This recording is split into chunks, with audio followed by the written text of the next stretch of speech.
of mass 100 gram, mass 100 gram is placed in a field of potential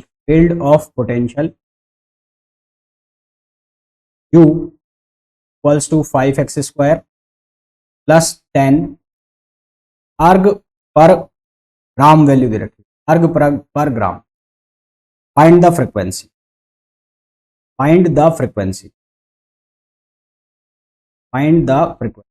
देखो frequency निकालनी है। Frequency निकालने के लिए इसको एसएचएम की इक्वेशन में कन्वर्ट करना पड़ेगा। आपको एनर्जी दी हुई है। अब सबसे पहले चीज तो इसकी यूनिट पकड़ो आप, यूनिट, ये जो एनर्जी की वैल्यू लिखी हुई है इसकी यूनिट पकड़ो। अगर ये एनर्जी होती है तो जूल में, अर्ग में होती है, दी हुई है अर्ग पर ग्राम, तो इसको पहले एनर्जी में कन्वर्ट करो। कन्वर्ट करने के लिए क्या करना पड़ेगा, इसको मास से मल्टीप्लाई करना पड़ेगा, तभी जो ग्राम है ग्राम को कैंसिल करेगा। सबसे पहले तो आप लिखोगे पोटेंशियल एनर्जी, तो पोटेंशियल एनर्जी जो है उसकी वैल्यू क्या होगी, m इंटू यू। m की वैल्यू कितनी है, 100 ग्राम, तो 100 को मल्टीप्लाई करा दो किससे, 5x स्क्वायर और प्लस 10 से मल्टीप्लाई करा दिया। इससे मल्टीप्लाई करा दिया तो ये कितना बन जाएगा पोटेंशियल एनर्जी, इसकी पोटेंशियल एनर्जी हो जाएगी, आप इसको ऐसा लिख लो, 500 लिख लो, potential energy equals to 500x square plus 1000, ये पोटेंशियल एनर्जी हो गई, यानी कि कैपिटल यू की वैल्यू हो गई। अब हमें ये बहुत अच्छे से पता है कि जो फोर्स है वो ग्रेडियंट के बराबर होता है किसके, पोटेंशियल एनर्जी का ग्रेडियंट, इसको x लिख, पोटेंशियल एनर्जी का ग्रेडियंट अगर हम कर दें तो फोर्स आ जाएगा। इसको x के रेस्पेक्ट में डिफरेंशिएट करोगे तो यहाँ क्या बनेगा, 1000 और x, और ये कितना हो जाएगा, ये 0 हो जाएगा, यहाँ बन जाएगा 1000। F इक्वल्स टू हो जाएगा -1000, और F जो है न्यूटन्स लॉ के अकॉर्डिंग ये किसके बराबर हो जाएगा, m d2x on dt2 equals to -1000x, और फिर फर्दर सिंप्लीफाई करूं तो d2x upon dt2 equals to -1000x upon m। m की वैल्यू कितनी है, m की वैल्यू है 100। इसको मैंने लिख दिया d2x अपॉन dt2, इसको लिख दिया -1000 अपॉन 100, ये खत्म, यहां बच गया 10, और ये जो 10 है ये किसकी वैल्यू हो गई, ये ओमेगा स्क्वायर की वैल्यू हो गई। इसको जब मैं कंपेयर करता हूं a प्रोपोर्शनल टू या a equals to minus omega square x, तो ओमेगा स्क्वायर की जो वैल्यू मिल गई वो मिल गई 10, यानी कि ओमेगा की वैल्यू हो गई √10।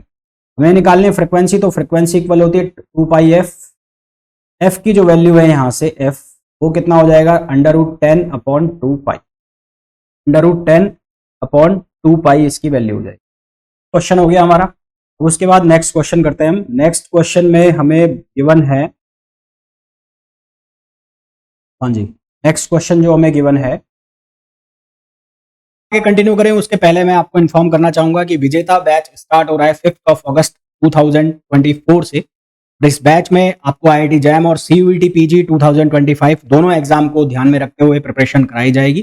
फिजिक्स के लिए ये बैच रहेगा। इस बैच में आपको लाइव क्लास के साथ साथ रिकॉर्डेड क्लास भी अवेलेबल होंगी, यानी कि एक क्लास आपकी लाइव चलेगी, एक क्लास रिकॉर्डेड रहेगी, ताकि आपका जो कोर्स है वो टाइमली कंप्लीट हो जाए।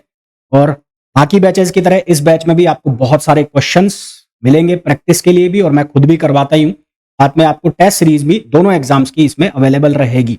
बाकी पूरी डिटेल के लिए आप ऐप पर जाके इस बैच की जो डिटेल्स हैं वो चेक कर सकते हैं।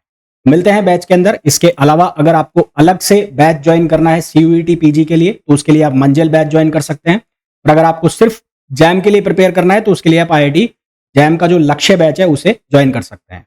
और अगर आपको मेरे साथ जुड़ना है तो आप टेलीग्राम जो चैनल है मेरा, जो टेलीग्राम ग्रुप है, उसे आप ज्वाइन कर सकते हैं। कपिल गोयल फिजिक्स नाम से आप टेलीग्राम पर सर्च करेंगे तो वहां पर आपको चैनल मिल जाएगा। साथ ही साथ लिंक जो है इसका वो डिस्क्रिप्शन में भी आपको मिल जाएगा। तो चलिए वापस चलते हैं वीडियो की तरफ। इस क्वेश्चन में हमें गिवन है पोटेंशियल एनर्जी। पोटेंशियल एनर्जी की स्प्रिंग जो इक्वेशन है ux, वो हमें दी हुई है 1/2 cx square minus CS(x cube. ये पोटेंशियल एनर्जी की इक्वेशन है।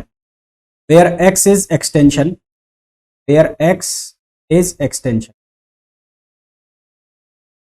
Extension of the spring, tension of the spring. उसके बाद C&S are spring constant, spring constant. Frequency of oscillation of spring loaded with mass m in the low amplitude approximation. तो हमें क्या निकालना है, हमें निकालनी फ्रीक्वेंसी। ठीक है, हमें किस चीज की वैल्यू फाइंड आउट करनी है, फ्रीक्वेंसी की वैल्यू फाइंड आउट करनी है लो एम्पलीट्यूड के अंदर। इसके लिए हम क्या करेंगे, इसके लिए सबसे पहले इसको डिफरेंशिएट करो, f बनाओ, इसको डिफरेंशिएट करोगे तो f इक्वल्स टू क्या करोगे, du अपॉन dx माइनस करना है। लो एम्पलीट्यूड में निकालनी यानी कि मैक्सिमम मिनिमा की कंडीशन लगेगी, पर पहले इसको डिफरेंशिएट कर लो। डिफरेंशिएट करोगे तो क्या बनेगा, ये बन जाएगा इधर से 2/2 cx और यहां से बनेगा 3 cx, ये x स्क्वायर हो जाएगा, 2 से 2 कैंसिल हो जाएगा, तो यहां x कॉमन आ गया और c भी कॉमन आ जाएगा। तो cx कॉमन आ गया, यहां बचेगा 1 माइनस 3 और ये बनेगा sx इक्वल्स टू 0 और maxima minima, maxima and minima की कंडीशन हम लगा रहे हैं। हमें लो एम्पलीट्यूड में चाहिए यानी कि हमें इसकी कंडीशन बनानी पड़ेगी, हमें मिनिमा की कंडीशन बनानी पड़ेगी। यहां से हमारे पास दो वैल्यू आएगी, एक वैल्यू आएगी x बराबर 0, तो from here cx equals to 0 करेंगे तो x की वैल्यू आएगी 0, एक तो ये आ गया हमारे पास। एक बार हम इसको 0 करेंगे 1 minus 3sx, 1 minus 3sx equals to 0। यहां से s की वैल्यू मिलेगी हमें 1/3s, तो हमें ये दो वैल्यू मिल गई, एक 1/3s और एक 1/s, एक 0। अब हमें चेक करना है d2f अपॉन d2x, d2u। अब हमें चेक करना है d2u अपॉन dx2। अगर ये ग्रेटर देन 0 आता है, ग्रेटर देन 0 आता है यानी कि ये पॉजिटिव वैल्यू आती है, पॉजिटिव वैल्यू, तो ये होगा मिनिमा। और अगर ये आता है d2u upon dx2 less than 0, ये होगा मैक्सिमा। अब आप इसकी वैल्यू निकालो, सबसे पहले तो d2u अपॉन dx2 करो और ये दोनों वैल्यू डाल के देखो कहां पर मैक्सिमा आता है, कहां पर मिनिमा आता है। सबसे पहले मैं इसका डबल डिफरेंशिएशन कर देता हूं वापस से इस क्वांटिटी का, d2u अपॉन dx2 मैं कर रहा हूं पहले। ये क्या बनेगा, ये बनेगा c माइनस, ये बन जाएगा 6 और cs और x, ये बनेगा। सबसे पहले मैं 0 डाल लेता हूं, तो at x equals to 0, x equals to 0 पर d2u अपॉन dx2 ये किसके इक्वल होगा, ये c के इक्वल होगा। ठीक है, ये किसके इक्वल होगा, c के। और आपको एक बात मैं बता दूं, आप याद रखना, ये जो वैल्यू आती है d2u upon dx2, d2u upon dx2 ये होता है स्प्रिंग कांस्टेंट। ठीक है, ये किसकी वैल्यू होती है, स्प्रिंग कांस्टेंट की वैल्यू होती है। ध्यान रखिएगा, ये वैल्यू किसकी होती है, स्प्रिंग कांस्टेंट की। यानी कि जो आप फॉर्मूला निकालते हैं omega equals to k upon m, ये जो k है, ये k किसके बराबर होता है, ये बराबर होता है d2u अपॉन dx2 के बराबर होता है। यहां से स्प्रिंग कांस्टेंट आ गया। उसके बाद इसकी दूसरी वैल्यू चेक करते हैं, यानी कि x बराबर जो है उसको हम सब्सटीट्यूट करते हैं, कितना 1/3x, eight x equals to 1/3x। जब आप इस पर वैल्यू चेक करेंगे किसकी, d2u अपॉन dx2 की, ये कितना बन रहा है 6c माइनस 6cs और ये कितना लिखा जाएगा 1/3s। ये s से s कट गया और ये 3 2 जा 6, ये बनेगा c माइनस 2c, यानी कि वैल्यू आ गई माइनस c। तो माइनस आया है, इसका मतलब ये कौन सी कंडीशन हो गई, मैक्सिमम ना। माइनस आया है इसका मतलब ये कौन सी कंडीशन हो गई, मैक्सिमा की कंडीशन हो गई। और हमें चाहिए मिनिमा, तो मिनिमा कहां पे मिलेगा, जहां पर पॉजिटिव कांस्टेंट, और पॉजिटिव कांस्टेंट कहां पर मिल रहा है हमें, x बराबर 0 पर। इट मींस कि जो स्टेबल कंडीशन का मतलब होता है मिनिमा और अनस्टेबल कंडीशन का मतलब होता है मैक्सिमा। स्टेबल मतलब मिनिमा, मतलब मिनिमम एनर्जी, और अनस्टेबल मतलब मैक्सिमा, मतलब मैक्सिमम एनर्जी। तो हमें स्टेबल कंडीशन यानी कि मिनिमा जो है वो कहां पर मिल रहा है, x बराबर 0 पर। So we get minimum energy at x equals to 0। x equals to 0 पर हमें क्या मिल गई, मिनिमम एनर्जी। और उस x इक्वल्स टू 0 पर c की वैल्यू किसके बराबर आ गई, फोर्स कांस्टेंट के बराबर। किसके बराबर आ गई, फोर्स कांस्टेंट के बराबर आ गई। तो हमें क्या निकालना है, हमें निकालना है फ्रीक्वेंसी। तो फ्रीक्वेंसी किसके बराबर होती है, 1/2 पाई अंडर रूट के अपॉन एम। तो आंसर हमारा क्या आ गया, ये आ गया के अपॉन एम। ठीक है, और के को क्या लिख सकते हो, सी, तो यहाँ पर आप सी भी लिख सकते हो, सी लिख दिया। ये हमारा आंसर हो गया। इसको क्या बोला गया है, calculate the displacement, calculate the displacement, displacement to amplitude ratio, displacement to amplitude ratio, ratio for SHM,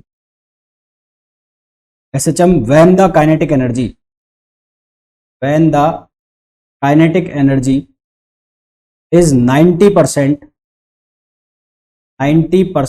of total energy, 90% of total energy, kinetic energy total energy की कितनी है, 90% है। तो सबसे पहले तो काइनेटिक एनर्जी की वैल्यू लिखो, सॉल्यूशन में लिख रहा हूं यहां पर। काइनेटिक एनर्जी की जो वैल्यू है वो कितनी हो जाएगी, हाफ एम ओमेगा स्क्वायर ए स्क्वायर माइनस एक्स। और जो टोटल एनर्जी है, टोटल एनर्जी उसकी वैल्यू क्या होती है, वो होता है हाफ एम ओमेगा स्क्वायर ए स्क्वायर। ये फिक्स वैल्यू है, गिवन है हमें। गिवन क्या है कि जो काइनेटिक एनर्जी है वो 90% है टोटल एनर्जी की ना। तो 90% का मतलब 90/100 of total energy. That means कि हमें रेशो दिया है, किसका रेशो दिया है, KE/TE का। ये रेशो कितना है, 90/100। ये वैल्यू रखो यहाँ पर, जो भी वैल्यू गिवन है। ये हो गई 1/2 एम ओमेगा स्क्वायर ए स्क्वायर माइनस एक्स स्क्वायर, और नीचे कितना आ गया, 1/2 एम ओमेगा स्क्वायर ए, और ये कितना हो गया, 90/100।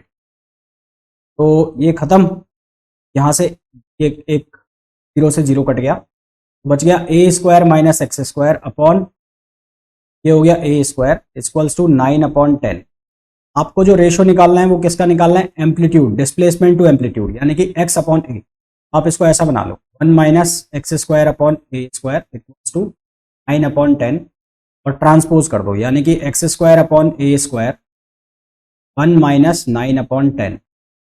यहाँ से x square upon a square जो है वो कितना हो जाएगा, 1/10। आपको निकालना है x/a, तो वो कितना हो जाएगा, 1 प्लस माइनस 1/10। तो आपके पास जो आंसर आ जाएगा वो कितना आ जाएगा, प्लस माइनस 1/10। इसको आप सिंप्लीफाई करेंगे, रूट में आ जाएगा ना, ये आपके पास आंसर आ जाएगा।